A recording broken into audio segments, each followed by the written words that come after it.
Hi, my name is Rahul Srivastav and I welcome you all in our this episode of Cash Credit Renewal, wherein we would be discussing the doubts which our viewers have posted on the comment box in our YouTube. Now there was a few doubts which were posted by a few of our viewers, which we are going to take one by one. I welcome you, Ghanekar sir, in this series, and thank you for giving us your valuable time for this series. Now we would be taking the question one by one. So straight away, we'll move to our topic.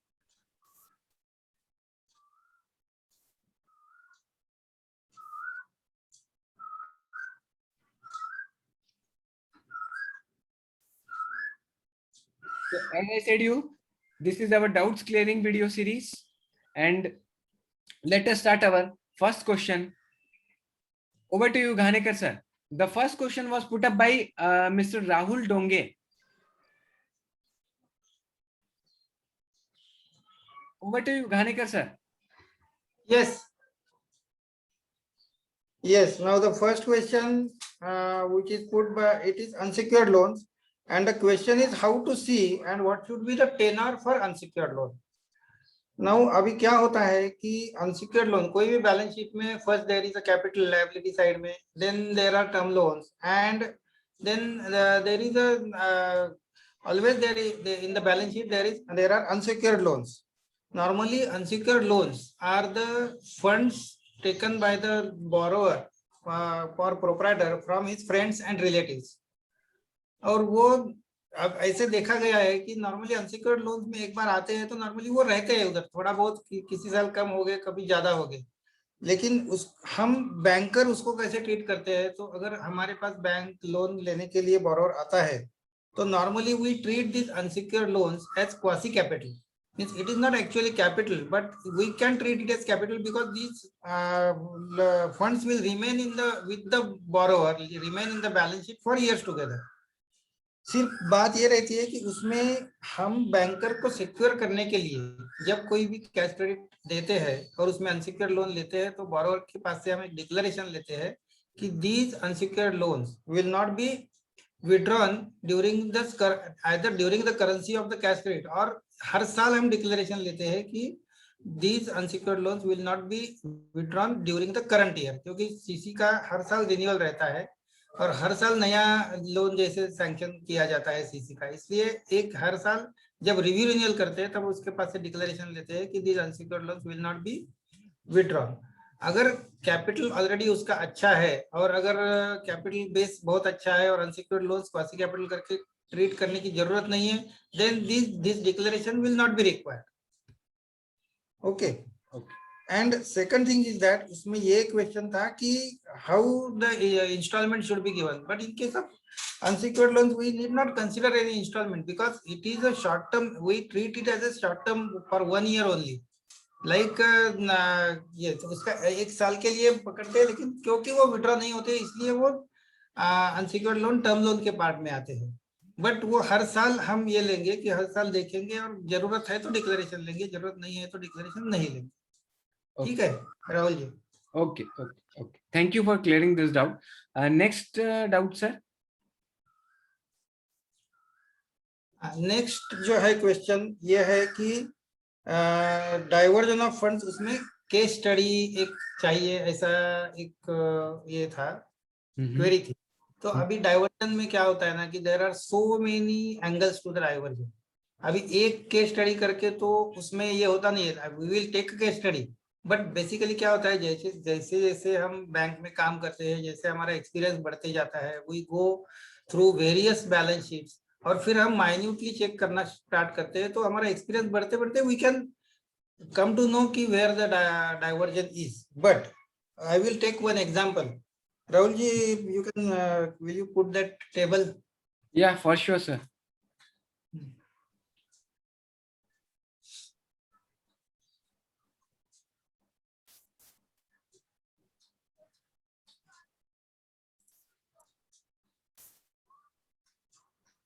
This one? No. This one? Yes. So here in this table we have taken that our accepted level of sales, that is for first year one, sales, audited sales are, for year one audited sales are 100, then year two it is 130, estimated for the current year it is 140, and the borrower has submitted the projected sales as 250. Against these level of sales, he is already enjoying CC limit of, he has enjoyed CC limit 20 lakhs in first year, 25 in second year audited. Then currently he is enjoying 28 cash credit limit, and the projected, he has submitted the projections for 50 to 250 lakh, and he has requested for 50 lakh. Now in this case, from estimated 140 which he will achieve, he has gone directly to 250 lakhs. तो अगर इतना बड़ा ये अगर हमें accept करना है तो उसमें ये इशू आता है कि इशू हमने पहले भी डिस्कस किया था कि अगर इतना राइज है फ्रॉम 140 टू 250, तो उसमें हमें जस्टिफिकेशन लेना चाहिए कि whether any specific orders on hand, क्योंकि हम 30% से ज्यादा नॉर्मली जो प्रोजेक्शन है वो एक्सेप्ट नहीं करते हैं. Correct. But we can accept the projections subject to those are justified properly. तो यहाँ उसने जस्टिफिकेशन दिया है, he has given some defense orders on hand or maybe some orders from some big corporate on hand, जो renowned corporate, so we can accept those. But जब ये projections आएंगे तो from year 4 onwards we will take 3 years, at least 3 years projections we will take. तो उसमें हम क्या, हमें ये देखना चाहिए कि ये जो 250 का दिखा रहा है, तो we should also simultaneously check whether there is a corresponding increase in the profit in the projected years, whether that corresponding capital is also increasing, and वो अगर नहीं हो रहा है तो what will be there, we can see that if the sales are increasing from 250, from 140 to 250, and there is no corresponding increase in the profit and there is no corresponding increase in the capital, it means that he is withdrawing some funds and he is utilizing somewhere. Then we will have to check his directors या personal उसका जो withdrawals है वो check करने पड़ेंगे, वो कहाँ funds लेके जा रहा है वो चेक करना पड़ेगा. ये एक बात हो गई. तो ये है एकदम नॉर्मल एक सिंपल एग्जांपल है. अभी इसका मतलब ये, सर सॉरी टू डिस्टर्ब, इसका मतलब ये हो गया कि उसकी जो सेल्स है वो एस्टिमेटेड से प्रोजेक्टेड ज्यादा बढ़ रही है, बट उसके प्रोपोर्शनेट में उसकी प्रॉफिट नहीं आ रही. तो इससे हमें समझ जाना चाहिए, इससे हमें समझ जाना चाहिए कि there is something wrong. Yes yes, correct correct. तो एस्टिमेशन हम जब भी कोई देखेंगे ना तो all the figures it should be in relation to the sales. अगर इन रिलेशन टू सेल्स अगर नहीं बढ़ रहा है तो फिर हमें डाउट आना चाहिए. अभी दूसरा एक मैं एग्जांपल देता हूं. इसी एग्जांपल में समझो ये अभी 50 लाख का उसने सीसी मांगा है, along with it he has requested for some 50 lakh of term loan. तो अब जब टर्म लोन आता है कोई भी, तो नॉर्मली टर्म लोन में क्या होता है कि 25% will be his margin and 75% we will sanction. तो फिर हम ये देखते हैं कि उसके एसेट साइड में there should be a increase of 50, fixed assets में उसका इंक्रीज होना चाहिए, ये हम बैलेंस शीट में चेक करना चाहिए. Along with that there should be a corresponding increase of 25%, means 50 का अगर उसका टर्म लोन है तो फिर 12.5 लाख का उसका ओन मार्जिन आना चाहिए उसमें. तो अगर उसका ओन मार्जिन आता है तो नेक्स्ट प्रोजेक्टेड बैलेंस शीट में there should be an increase in his capital by 12.5 lakh. Correct है? क्योंकि उसने खुद का कैपिटल आया है तो उसमें उतना बढ़ना चाहिए उसका. तो वो बढ़ना चाहिए, ये हमें देखना चाहिए. या फिर एग्जिस्टिंग लोन अगर रहता है, समझो उसका एग्जिस्टिंग सीसी रहता है, हम एनडब्ल्यूसी कैलकुलेट करते हैं, तो नॉर्मली क्या होता है एनडब्ल्यूसी कभी कभी ज्यादा रहता है. तो ही after availing this term loan उसका सब टू दैट एक्सटेंट उसका एनडब्ल्यूसी कम हो जाता है, वो भी चलेगा कि एनडब्ल्यूसी उसका समझो पहले से ही 12.5 से ज्यादा है, तो we can allow him to utilise this margin for purchase of fixed assets. लेकिन ये सब हमें चेक करना चाहिए, नहीं तो अदरवाइज क्या होगा कि he will give the false quotation कि वो 40 लाख का ही माल परचेस करेगा machinery, and he will give the quotation for 50 lakh, and thereby he will not bring his own margin. फिर वो लिक्विडिटी क्रंच उसके बाद में उसको आएगा, and there will be clear cut diversion of funds. तो इस तरह से हर एक केस बाय केस हमें ये देखना चाहिए. ओके. सेकंड है डाइवर्जन ऑफ फंड्स में, पहले ही हम जैसे बैलेंस शीट आता है तो हम बैलेंस शीट में टर्नओवर देखते हैं, वैसे ही उसके अकाउंट स्टेटमेंट में कितना turnover, we should match that turnover in the balance sheet with his statement of account. और हम फिर थोड़ा स्क्रूटिनी करके उसमें जो बड़े बड़े विड्रॉल्स है पेमेंट है बड़े बड़े, तो वी कैन चेक कि सब जो कोई जो पेमेंट है वो कोई पर्सनल यूज के लिए गया है, मीन्स गोल्ड परचेस के लिए गया है, या फिर कोई पर्सनल एसेट लैंड परचेस के लिए कोई चेक गया है, ये हम समझ सकते हैं। बिल्डर को गया है तो हमें इमीडिएटली समझता है कि कुछ उसने गड़बड़ किया है। तो इस तरह से ये डिटेल में बड़े बड़े आइटम्स स्टेटमेंट में भी देखने चाहिए। ठीक है, ओके। तो रिगार्डिंग डाइवर्जन ऑफ फंड्स अभी इतना ही ये है। Rahul ji, next question. Yes sir.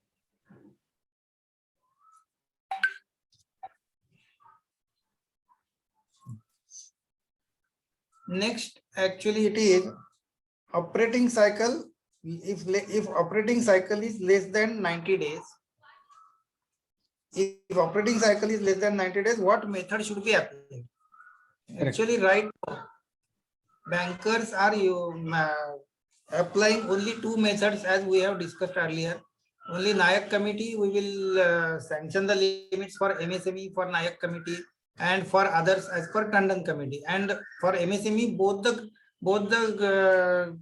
we will calculate the working capital limit by both the methods, and we will monitor the account as per Tandon committee basically. क्योंकि क्या होता है कि जो हमने पहले ही डिस्कस किया कि जो बैलेंस शीट के ऊपर से हम निकालते हैं वो वन डे फेनोमेना रहता है, और फिर रेगुलरली उसका stock level, debtors level change होते रहता है, इसलिए टंडन कमेटी के हिसाब से हम मॉनिटर करते हैं। तो ऑपरेटिंग, और उसमें अगर ये सेल्फ इसमें एडजस्टमेंट होता है, क्योंकि टंडन कमेटी में जब हम करते हैं असेसमेंट सेपरेटली, तो उसमें कैसे रहता है कि डेटर्स टर्नओवर रेशियो का एक कंसेप्ट है। तो उसमें डेटर्स टर्नओवर रेशियो अभी कैसे कैलकुलेट किया जाता है, तो पहले we will see that gross accepted level of sales जो है उसके एनुअल सेल्स है। एनुअल सेल्स को अगर हम 12 से डिवाइड करते हैं 12 मंथ से, तो उसमें मंथली सेल्स आ जाएंगे उसके। और फिर हम we will calculate is average level of debtors, और एवरेज लेवल ऑफ डेटर्स को अगर हम ये मंथली सेल्स से डिवाइड करते हैं तो फिर हमें मिलेगा मंथली उसका कितने मंथ्स का उसका होल्डिंग लेवल है डेटर्स का। वैसे ही हम स्टॉक का होल्डिंग लेवल निकालेंगे। समझो अभी 90 डेज से नीचे मीन्स उसका डेटर्स का होल्डिंग लेवल सिर्फ 2 महीने के लिए आ गया, स्टॉक का होल्डिंग लेवल वन मंथ के लिए आ गया, और क्रेडिटर्स का लेवल भी 1 मंथ के लिए आ गया। तो फिर ऑटोमेटिकली वो एडजस्ट हो जाता है कि उसमें 90 डेज से कम भी है तो भी वो करेक्ट पिक्चर हमें मिल जाता है कि 90 डेज से कम है तो to that extent the limit will be calculated by Tandon committee lesser, और अगर हायर है तो फिर हायर कैलकुलेट होगा। दिस इज द टेक्निक कि अगर उसका ऑपरेटिंग साइकिल कम है, जितना ऑपरेटिंग साइकिल लेस मंथ्स का रहेगा उतना उसको लिमिट कम सैंक्शन होगा।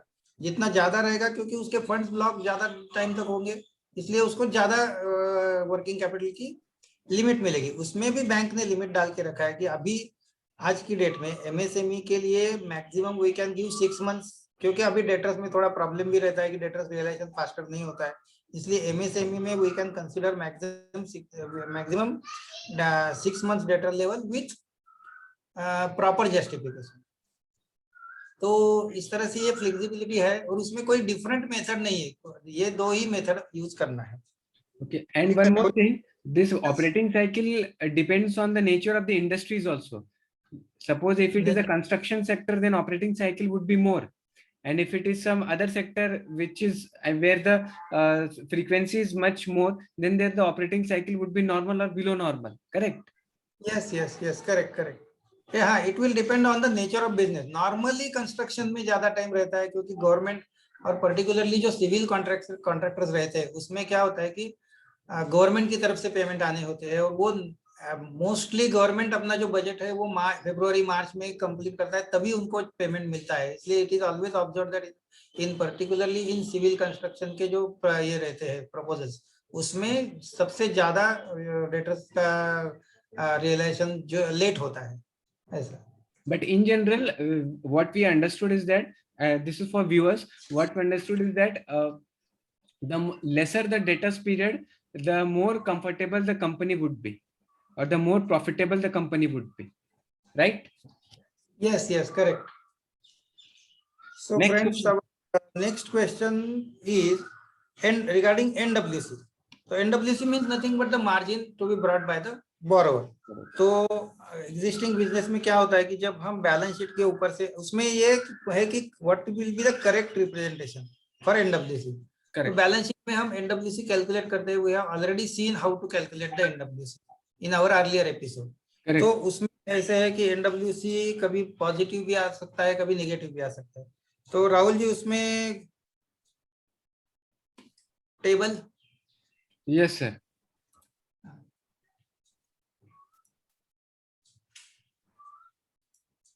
नहीं, दूसरा ये नहीं। हाँ, तो we will just once again go through how the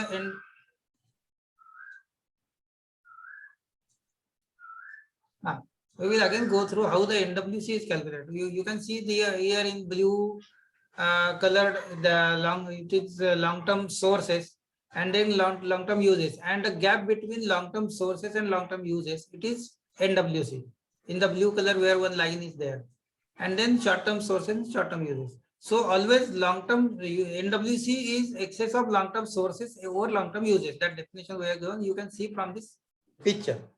So it is like that when they, और इसमें यह है कि अगर NWC अगर उसका NWC नेगेटिव में है, इसका मतलब है कि there is a erosion in his capital ही उसका अभी इसमें नहीं रह गया है, इसलिए उसका नेगेटिव में NWC जा रहा है। अगर वो एग्जिस्टिंग बिजनेस है और बहुत साल से हमारे पास है और फिर उसका कुछ we will go deep into the reasons, अगर कुछ पिछले 1 या 2 साल में अगर उसका NWC नेगेटिव में जा रहा है लेकिन otherwise everything is good, security अच्छा है, then we will put a condition कि during the next 6 months या during current financial it should be put a condition that he should bring in additional capital। और for the timing हमारा risk mitigate करने के लिए अगर हमारा security समझो कि 50% है तो we will ask him to bring in additional security, क्योंकि एग्जिस्टिंग में है। लेकिन अगर बोरोवर ये कुछ भी नहीं कर सकता है और उसका बैलेंस शीट भी एकदम स्ट्रांग नहीं है, बहुत ही वीकनेस दिखा रहा है, then we will prepare one review note maybe for 3 months or maybe for 6 months as the case may be, and we will clearly mention in the note that there is a negative NWC and business also is declining, sales levels are declining also, and still we will give the borrower period of 3 months or 6 months to clear our dues or bring in the additional capital। तो balance sheet strong करने के लिए हम उसको time देंगे, और 6 months में अगर नहीं होता है तो in the note itself we will put a condition कि if the position is not improved within 6 months the borrower should close the account and repay entire dues, and we then वो sanction letter हम borrower को देंगे, उसका acknowledgement लेंगे, and after 6 months if there is no improvement then we will call back the advance। अगर हम इस तरह से properly करते हैं और बाद में अकाउंट NPA होता है तो there will be no responsibility on the either on the credit officer or the branch manager। लेकिन ये हमने सारा जो है, जो कुछ फैक्ट्स है ना, everything should be properly incorporated in the note. ठीक है राहुल जी, एनी क्वेश्चन इस पे? Yes, sir. I just want to quote one thing. What I understood, I want to just represent in a layman language. Just correct me if I'm wrong somewhere. Suppose I'm having 100 rupees. I'm having total fund as 100 rupees, and suppose out of 100 rupees for 30 rupees I have purchased the land, and for another 30 rupees I have purchased a plant or machinery. So total 60 rupees I have purchased. Now, out of that 100 rupees, if my creditors call for some immediate payment of rupees, suppose 70 rupees or 60 rupees, then because earlier I was having 100 rupees, but now I had made a purchase of land and machinery equipment out of that 100 rupees for 30 rupees and 30 rupees, which is 60 rupees. So right now I'm left with 140 rupees only, and my creditors is asking for suppose 50 rupees. So right now I'm not in a position to give him that 40 rupees immediately, because I have already invested my short term money for some long term sources. yes, that is correct Rahul ji. तो ये जो है, ये जैसे हमने ऊपर diversion का discuss किया, this is also one case of diversion of funds. उसमें क्या होता है कि नॉर्मली कोई भी बोरोवर हमारे पास आता है शॉर्ट टर्म लोन लेने के लिए, तो वो इस तरह से बोलता है कि I want the short term loan for temporary liquidity crunch. तो टेम्पररी लिक्विडिटी क्रंच कब होता है? जब बोरोवर का डेटर्स लेवल है 3 महीने का, लेकिन 3 महीने में उसके नॉर्मली डेटर्स अगर रियलाइज नहीं हो रहे हैं और उसको 4 महीने पे गया, तो फिर 1 महीने का उसका लिक्विडिटी क्रंच आता है। इसलिए वो बोलता है कि मुझे 1-2 महीने के लिए शॉर्ट टर्म लोन दे दो। लेकिन इस केस में जो अभी राहुल जी ने डिस्कस किया, तो इसमें ऐसा है कि there is not a temporary liquidity crunch, he himself has diverted the funds to purchase some land which is currently not related to the business.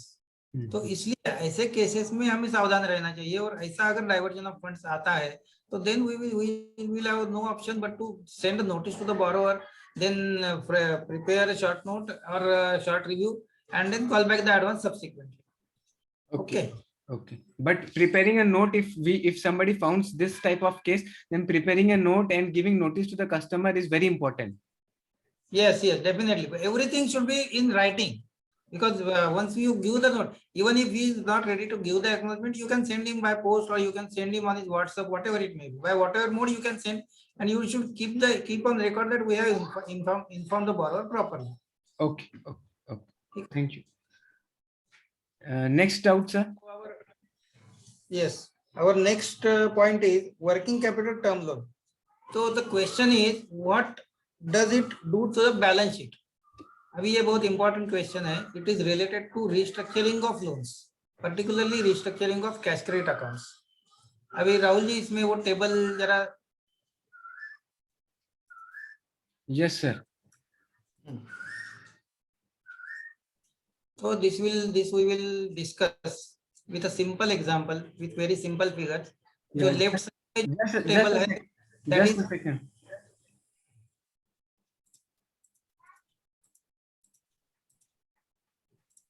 Yes sir. हाँ, जो लेफ्ट साइड में टेबल है that is before restructuring, and right side में जो है वो that is after restructuring. अभी before restructuring position क्या है? Capital and term loan both are 50, then CC which he is enjoying presently it is 25, and our other current liabilities are 5. अभी fixed assets are 110. तो इसमें हम देखते हैं कि लॉन्ग टर्म सोर्सेस 100 हो गए, लॉन्ग टर्म यूजेस 110 हो गए, इसलिए इधर निगेटिव एनडब्ल्यूसी है, जैसे हमने पहले डिस्कस किया. तो there is a negative NWC, and suppose consider this as a MSME account. तो इसमें और नीचे अगर देखोगे तो debtors plus current other current assets ये मिला के 20 है. उसमें से आपने अदर करंट लायबिलिटी माइनस किया, तो right now he is eligible for cash credit limit of 15, but वो उसके पास कैश क्रेडिट लिमिट 25 का है. तो ऐसे केसेस में हम एमएसएमई रिस्ट्रक्चरिंग करेंगे. उसमें क्या करेंगे कि we will take 10 lakh out of this CC limit of 25. We will reduce his CC limit to 15, and 10 will be WCTL for 10 years as per present guidelines of MSME. उसमें without downgrading the account we can sanction him working capital term loan. अभी change scenario क्या हो जाएगा? उसका working एक term loan बढ़ेगा, WCTL, CC कम हो जाएगा. तो in the next balance sheet जो आफ्टर रिस्ट्रक्चरिंग में आएगा उसमें कैपिटल और टर्म लोन उतने ही रहेंगे, फिक्स्ड एसेट्स भी उतना ही रहेगा, लेकिन कैपिटल इसमें WCTL टर्म लोन में ऐड हो जाएगा. तो इसमें उसका total long term sources will be 110 and uses will be 110. So NWC will be at present nil. Then उसका जो CC है, CC will be 15, other current liabilities will be 5, and debtors and that level will be same. Now the our equation will tell you that debtors and other current assets ये किया और OCL minus किया, तो 15 का CC will be justified. This is a we consider it that this he is a existing customer. अभी क्या हो जाएगा कि government RBI has allowed this restructuring and over the years वो 10 साल का रहेगा, और उसको फिर जो 7 years इसमें अलाउ किया है कि 7 years में उसका सब नॉर्मल होना चाहिए. तो ओवर द इयर्स सब धीरे धीरे उसका NWC इंप्रूव हो जाएगा, NWC पोजीशन प्रॉफिट में से इंप्रूव हो जाएगा. हिज टर्म लायबिलिटी और WCTL also will get reduced and his capital will go on increasing due to increase profits. इस तरह से ये पिक्चर चेंज हो जाता है कि बैलेंस शीट पे इफेक्ट क्या हो जाता है. तो उसका CC का जो पार्ट है उसमें से हम बाइफरकेट करेंगे, टर्म लोन इंक्रीज होगा एंड CC उसका कम हो जाएगा. Okay okay Rahul ji. Yes sir.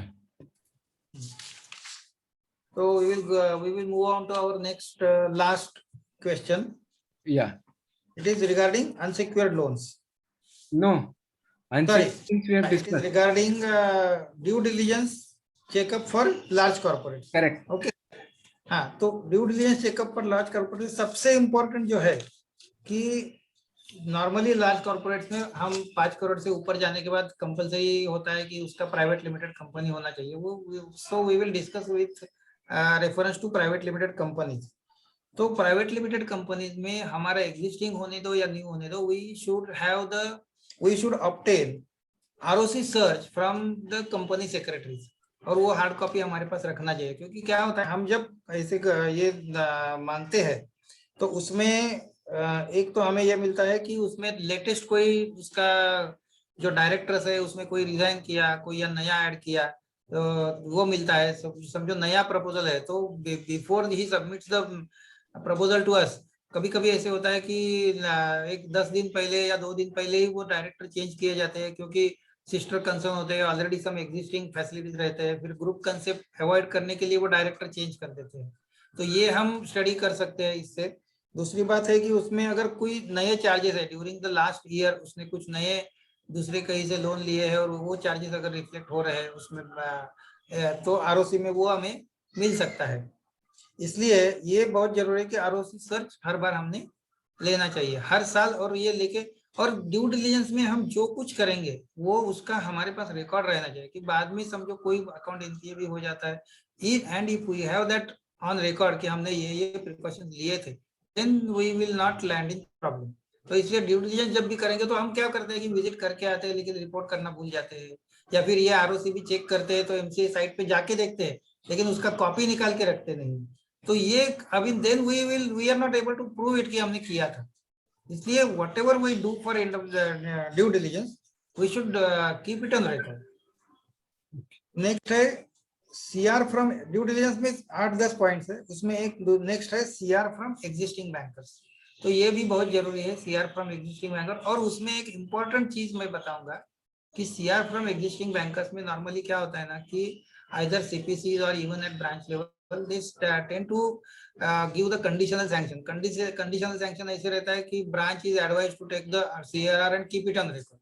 लेकिन ये गलत है, क्योंकि अगर CR is CR, अगर हम जब तक आपको confidential report नहीं आता, you know that he is banking with some other banker, और आपके पास अगर CR नहीं आता है और आपने डिस्बर्स करने के बाद सीआर आएगा और देन उसमें कुछ प्रॉब्लम हम देखेंगे तो फिर we can not do anything. इसलिए sanctioning authority itself before sanction conveying sanction they should obtain the CR and confirm that the accounts with other banks are properly operated and there is no, the accounts are not under stress और anything.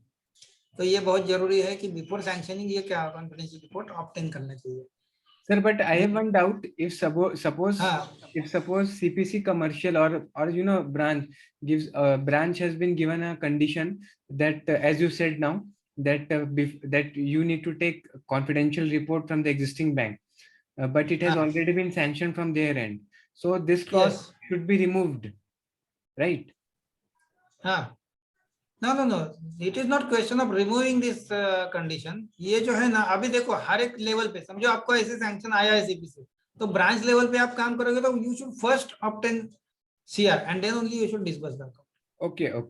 And you send the mail to sanctioning authority कि ये CR already नहीं लिया है, तो we will be able to disburse only after getting the CR. You can send a letter or you can send a mail. We will disburse the account only after getting CR, because afterwards if we found any problem then we will land in problem. So we should be clear on these points. So just we have to ensure that before disbursing we are keeping that confidential report on before disbursing date on record, right? Yes. Okay, clear. Then और एक है कि private limited company में क्या रहता है कि उसमें अथराइज कैपिटल रहता है, पेड अप कैपिटल रहता है. अगर कोई भी आप बैलेंस शीट देखोगे जो लोन लेने के लिए आते हैं तो अथराइज कैपिटल 100 रुपया है, पेड अप कैपिटल 10 रुपया रहता है, और रिजर्व में बहुत ज्यादा रहता है अमाउंट, लेकिन वो रिजर्व का कन्वर्जन पेड अप कैपिटल में नहीं होता है. लेकिन जैसे जैसे हमारा सीसी लिमिट बढ़ते जाएगा तो proportionately during each review we should insist that some portion of that reserve should be converted into capital. And paid up capital. इसमें क्या होता है कि उसमें खर्चा भी आता है। दूसरी बात है, एक बार कैपिटल में पेड अप कैपिटल में कन्वर्ट किया तो कंपनी उसमें वो विड्रॉ नहीं कर सकते रिजर्व से। इसलिए फिर हमें हमें से बैंक को सिक्योर करने के लिए हमें ऑलवेज ये देखना चाहिए कि this conversion should be done.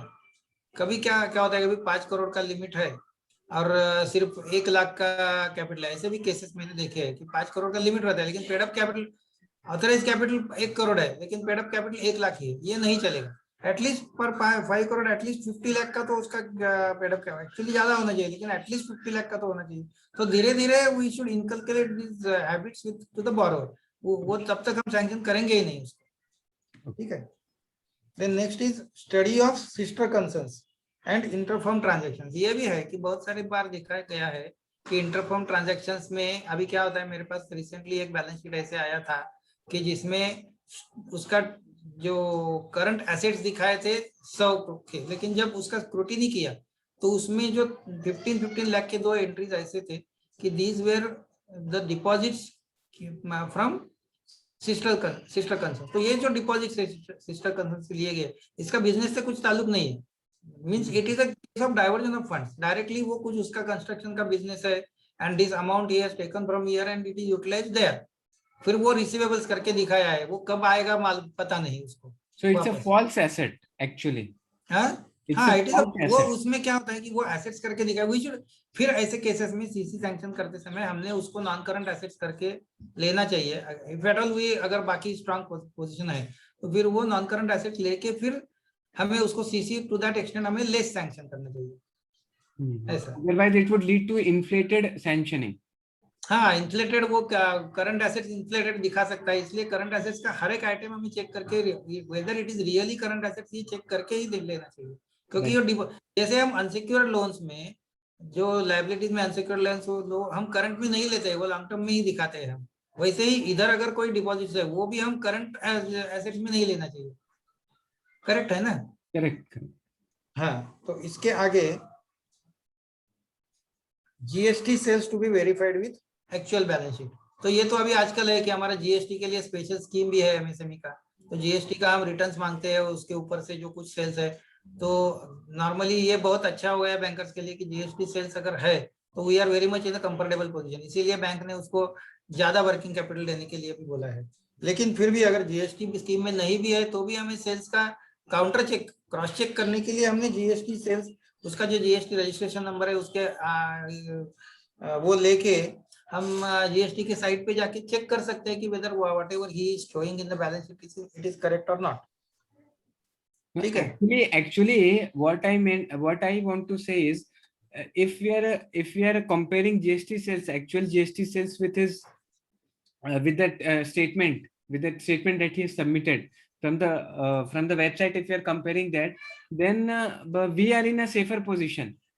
Correct? हाँ, yes, correct, एकदम we are in a safer position. Before 2016 or before GST was not effective, it was somewhere we were lacking that how to verify that actual sales or not. But now we are in an advantage position. हाँ, yes. अभी और एक है, next point is unsecured loans from directors to be verified. तो अभी हमने जैसे ऊपर अनसिक्योर्ड लोन्स का देखा है, तो अनसिक्योर्ड लोन्स में यही रहता है कि वो विड्रॉ कर सकते हैं। इसीलिए ऊपर हम कंडीशन लेते हैं कि unsecured loan should not be withdrawn with in 1 year. और फिर हम प्राइवेट लिमिटेड कंपनी में जब डायरेक्टर्स के कैपिटल का पार्ट देखते हैं तो फिर उसमें हमें पता चलता है कि डायरेक्टर्स के कैपिटल में उसने प्रॉफिट की वजह से उसमें कैपिटल में कितना ऐड हो रहा है और उससे वो विड्रॉ कितना कर रहा है। तो अगर हम कहते हैं कि लास्ट ईयर से उसका जो डायरेक्टर्स का कैपिटल कम हो रहा है तो इसका मतलब ये हो गया कि is withdrawing more amount from this unsecured loans also. तो ये हमें देखना चाहिए कि उसके विड्रॉल अगर ज्यादा रहेंगे अनसिक्योर्ड लोन से वो निकाल रहा है, तो it is we should be cautious in these cases. इसीलिए वो कंडीशन डालना चाहिए कि unsecured loan should not be withdrawn. Okay. Then next is passport copy to be taken on record. अभी इसमें जब स्टार्ट हो गया पासपोर्ट का, तो जब जो बड़े केसेस हो गए, पीपल ये करके भाग गए इंडिया से, तो फिर ये आरबीआई ने कंडीशन डाला कि जहां 50 करोड़ से ऊपर एडवांस का सैंक्शन है उसमें we should obtain in all these cases. It was a time bound programme कि 50 करोड़ से ऊपर वाले सबके लिए आप पासपोर्ट रिकॉर्ड पे ले लो। लेकिन बाद में आफ्टर कंप्लीशन ऑफ दैट वो धीरे धीरे नीचे लेके अभी समझो हम we will consider it as above 5 crores regarding all the borrowers we must obtain the passports. और हमारे नोट का जो फॉर्मेट है उसमें तो सब में ये रहता है कि पासपोर्ट का डिटेल्स आप डालो उसमें, तो एक तो पक्का आइडेंटिफिकेशन हो जाता है उसमें, ये बात है। और फिर पासपोर्ट हमारे पास है तो we can very well trace the account, trace the borrower, even if वो बाहर चला भी जाता है तो हमें उसका पता चलता है। ठीक है राहुल जी। Yes, sir. There was one more हाँ doubt from one of our viewers. उनका ये कहना था कि as we know that cash credit facility we are renewing it on yearly basis, but on the first year when we are sanctioning, then we do take the documentation charges on behalf of our bank. But what he wanted to ask is when the other time when we are renewal, then also we are taking those charges as documentation charges. So his question was why we are taking those charges again and again, why at the time of renewal? Okay, actually what happens, cash credit, हम जब cash credit बोलते हैं term loan, there is a basic difference. Term loan हम हर साल review नहीं करते हैं, लेकिन कैश क्रेडिट हम हर साल रिव्यू करते हैं। Cash credit is treated as a fresh sanction every year. Okay, okay. Cash credit is considered as a fresh cash sanction credit every is year. A fresh sanction every year. Okay. It actually अगर आप basic में अगर हम जाते हैं ना, तो ये एक्सपेक्टेशन है कि cash credit account should be brought in credit once in a year. जब अच्छी तरह से बिजनेस करने वाले रहते हैं वो इस तरह से करते हैं कि उनको जब when they are flooded with funds, उनके सारे अकाउंट जो क्रेडिट्स है वो आपके कैश क्रेडिट अकाउंट में क्रेडिट जमा हो गए, और may be it is in credit. जब देखो हम ब्रांच में, हम अगर कोई भी ब्रांच में हम अगर सारे जो टॉप हम कैश क्रेडिट अकाउंट का स्क्रूटिनी करेंगे तो हम देखते हैं कि कुछ कुछ अकाउंट्स में there is a credit somewhere in the year and there is also maximum debit also. तो ये जहां रहता है ना, वहां आप समझो कि वो अच्छी तरह से यूज कर रहा है कैश क्रेडिट अकाउंट का। और जब डीपी भी निकालते हैं तो जितना एक्चुअल डीपी उसको जरूरी है, मींस एक्चुअल निकलता है, मींस जितना उसके पास एक्चुअल कैश है, एक्चुअल डेटर्स लेवल है और एक्चुअल क्रेडिट, उसके हिसाब से ही वो बैंक में स्टेटमेंट सबमिट करता है, उसी के हिसाब से वो ये निकालता है, डीपी का एक्चुअल लेता है। तो 3 करोड़ का समझो लिमिट सैंक्शन है, फिर भी उसका डीपी एक्चुअल समझो 1.5 करोड़ ही निकलेगा या 2 करोड़ ही निकलेगा, जैसे हर एक मंथ में चेंज होते रहेगा। तो इस तरह से ये है। तो इसके लिए, और ये जो क्वेश्चन आपका था अभी कि चार्जेस वाला, तो इसलिए हम हर साल अगर ये लेते हैं तो हम B2G2 लेते हैं, तो B2G2 लेना ये हम लॉ का बेनिफिट लेके करते हैं कि लिमिटेशन लॉ क्या बोलता है कि आपने B2G2 लिया तो वो पहले से जो कुछ है वो कंटिन्यू रहेगा and you can file a suit. तो ये, लेकिन अगर देखा जाए ना तो बीच में एक ऐसा सर्कुलर भी था बैंक का कि in every year you should obtain fresh documents from the borrower. तो उसमें क्या होता है कि borrower is unnecessarily penalise for paying stamp duty.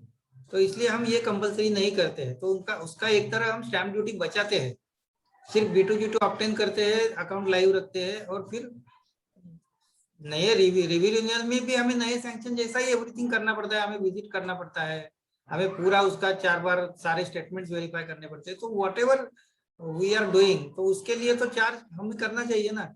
And being national we are charging very moderate charges. अगर हम प्राइवेट में देखोगे तो कोई प्रपोजल हाथ में लेने से पहले ही दे हुए दो मींस इनवर्ड होने के लिए उनका पहले फी रहता है, तो that we are not doing. तो दीज आर लेजिटिमेट चार्जेस, इसमें कुछ ज्यादा नहीं है।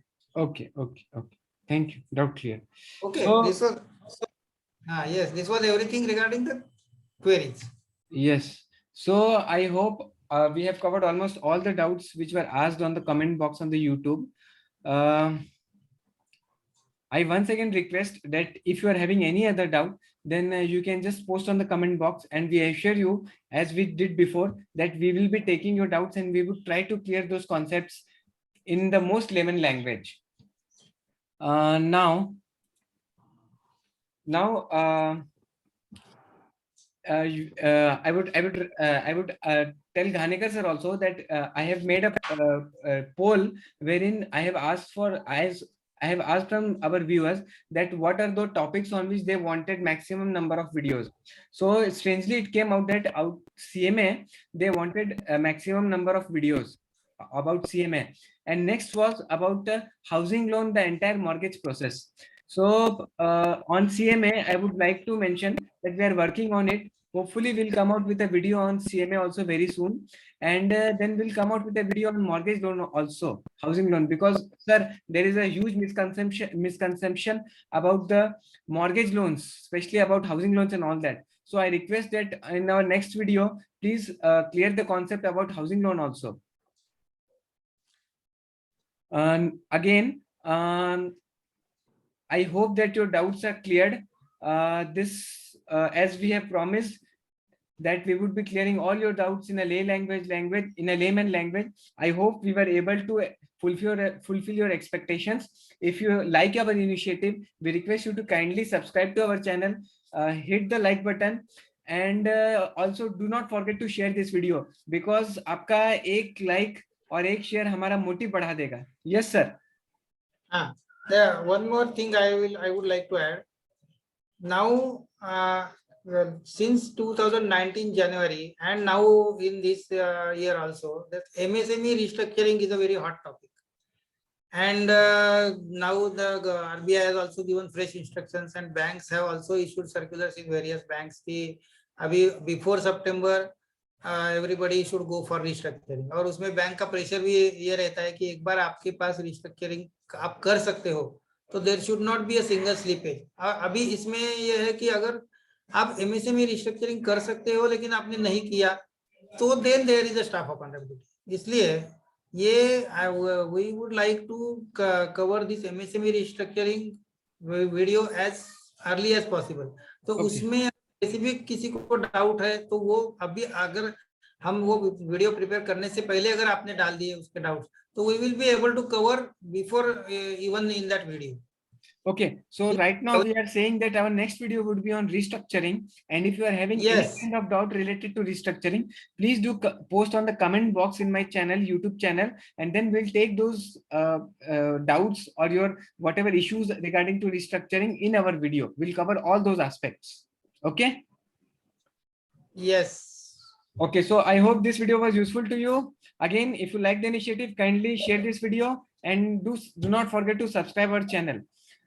So, right, as of now, I am Ghanekar sir would be signing off. Please do take care of yourself and follow all precautionary measures.